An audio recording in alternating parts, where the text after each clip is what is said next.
Greetings and welcome to Cooking with Squirrel. If you're new here, I'm the Squirrel. Today's going to be a kind of a simple snack slash family recipe slash drunk snack. So my grandmother used to make these sandwiches that she called Depression sandwiches. They came from the Great Depression. It's just a split and griddled hot dog, bacon, American cheese, yellow mustard on a potato roll. Super simple. All these were cheap and available during the Great Depression. And I did a drunk version one night because I wanted the sandwiches, but I didn't have any bacon or American cheese. So I did potato roll, Dijon mustard, pepper jack, and pork cracklins, and that's it.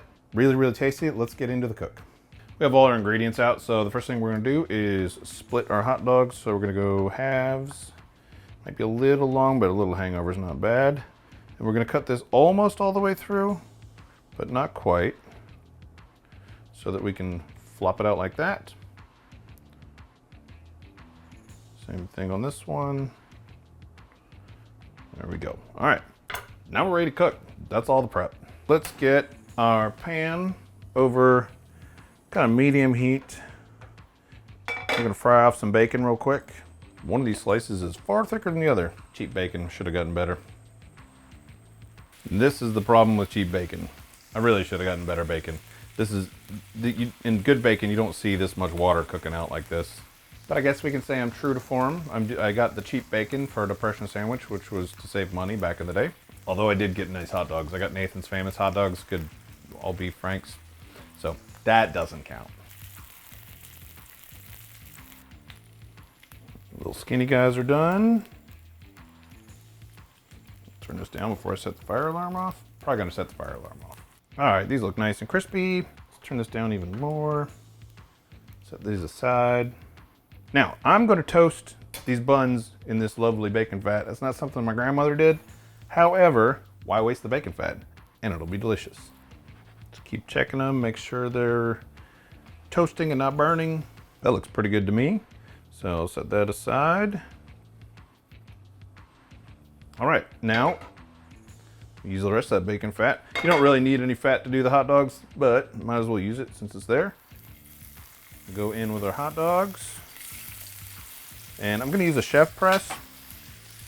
These things are awesome, not required, but they will keep your hot dogs down flat where they'll wanna kind of curl up sometimes. Give these a check. Yeah. Pretty close, we're a little darker than that. Looking pretty good. Flip these and get a little griddle on the other side. If you've never had a griddled hot dog before, a split and griddled hot dog, it's pretty awesome. Like, it completely changes the hot dog experience because you can have it on a sandwich instead of in a bun. Long bun. I mean, that's a bun too. Oh, you know what we can do? We can prep our mustard. We're gonna go yellow mustard on one. That's the traditional.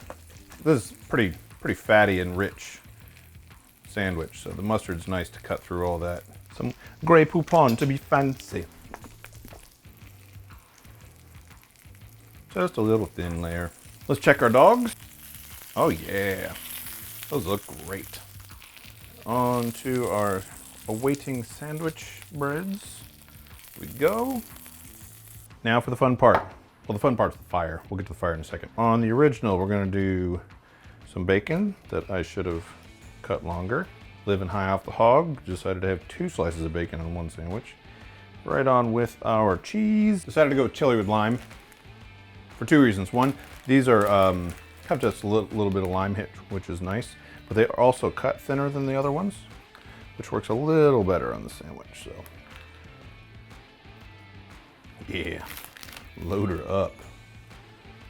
Now to lock those in place, cheese and fire.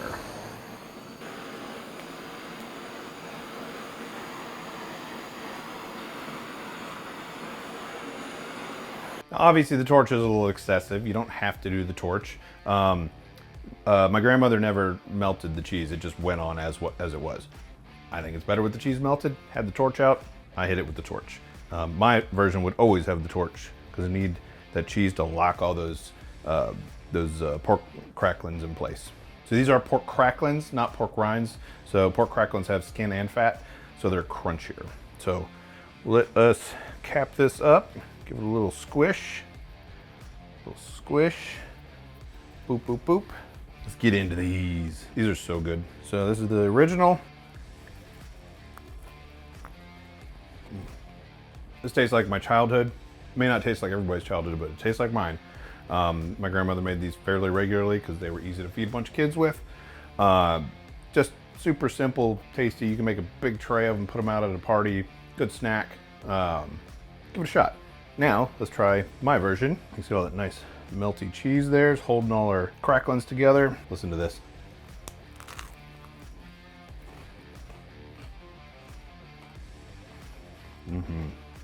That's awesome. So I will say you must eat these. This version, you can't have this melted cheese on those cracklins because they'll get soggy. So you like cheese it, melt it, eat it. So that's the only downside to this version is the crunch goes away if you don't eat them immediately. But fantastic. Got a little bit of spicy lime flavor there in the cracklins. Good hot dogs. Mustard cuts through it all. Got a little bit of spice from the pepper jack. Just, it's a fun, great sandwich. Give it a shot. I'd love it if you give this recipe a try. If you do, tag me on Instagram, Cooking with Squirrel, just like it is here. If you have any positivity in your life, please try and pay it forward. Go out, do something nice for somebody today. Make the world a little bit better place. Oh, if you could do all the YouTube things for me, like, comment, subscribe, that really helps the channel out. And thanks for stopping by. And if you're interested in watching another one of my videos, please check it out up here. And if you want to check out my food and philanthropy videos, which is why I started the channel, there'll be a playlist of those down here.